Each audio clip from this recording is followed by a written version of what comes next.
Assalamualaikum warahmatullahi wabarakatuh.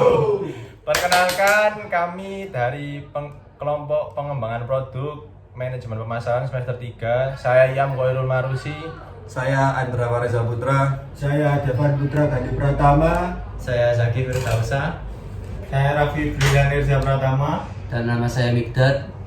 Kami akan mempresentasikan produk tempe glass, yaitu The Amazing Tempe Aroma. Simak terus video ini. Baik, kali ini saya akan menjelaskan tentang latar belakang. Tempe merupakan salah satu pangan lokal Indonesia yang kaya akan protein, nabati, dan memiliki manfaat kesehatan yang baik. Selama ini tempe umumnya dikonsumsi sebagai lauk atau cemilan dengan rasa gurih. Seiring dengan perkembangan tren camilan modern, konsumen terutama generasi muda mulai mencari produk makanan ringan yang tidak hanya enak, tetapi juga unik dari segi rasa dan tampilan. Perubahan gaya hidup masyarakat yang semakin dinamis turut mendorong meningkatnya permintaan terhadap camilan praktis dan kekinian. Kondisi tersebut membuka peluang untuk mengembangkan inovasi produk berbasis tempe yang dipadukan dengan konsep modern, salah satunya melalui pengembangan keripik tempe glass. Terima kasih. Selanjutnya konsep produk, yaitu keripik tempe glass merupakan produk camilan yang berbahan dasar tempe dan dikombinasikan dengan lapisan glass manis. Varian rasa yang dikembangkan antara lain yaitu ada coklat, matcha, vanila, taro, dan tiramisu. Produk ini dirancang memiliki tekstur yang renyah dengan kadar minyak yang lebih rendah dibandingkan dengan keripik tempe konvensional. Selain itu, tampilan produk dibuat lebih modern dan estetik agar dapat menarik minat konsumen yang cenderung memperhatikan visual dan keunikan produk.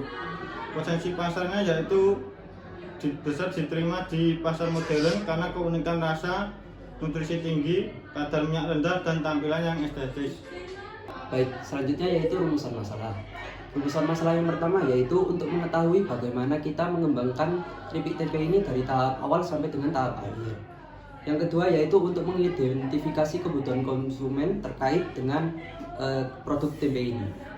Yang selanjutnya yaitu tujuan makalah ini, yaitu satu, untuk menjelaskan hasil step by step produk ini secara sistematis. Yang kedua yaitu untuk menganalisis kebutuhan-kebutuhan dari konsumen kami yang kemudian akan dijadikan sebagai fitur dari produk kami. Yang selanjutnya yaitu untuk menganalisis dan dari uji hasil, evaluasi, dan juga prototipe dari produk ini. Baik, di sini saya akan menjelaskan analisis konsumen terdapat profil dan perilaku. Yang pertama, saya akan menjelaskan profil konsumen. Mayoritas responden berada pada rentang usia 18 sampai 25 tahun. Sebagian besar adalah mahasiswa. Ini menunjukkan potensi pasar yang kuat di kalangan konsumen muda perkotaan. Yang kedua, wawasan perilaku. Responden mengonsumsi makanan ringan rata-rata 2 sampai 3 kali per minggu. Motivasi utama pembelian adalah keinginan mencoba produk baru, rasa unik, dan persepsi sebagian camilan yang lebih sehat. Materi selanjutnya yaitu proses pengambilan keputusan konsumen. Dalam proses pengambilan keputusan pembelian, konsumen terlebih dahulu menyadari adanya agen cemilan yang praktis dan mudah dikonsumsi. Setelah itu, konsumen mencari informasi terkait produk melalui media sosial, ulasan online, maupun rekomendasi dari teman. Tahap selanjutnya adalah evaluasi alternatif, di mana konsumen membandingkan produk berdasarkan harga, varian, rasa, dan tampilan kemasan. Keputusan pembelian kemudian dipengaruhi oleh daya tarik produk dan persepsi konsumen terhadap kualitas dan keunikan yang selanjutnya berdampak pada kepuasan setelah pembelian.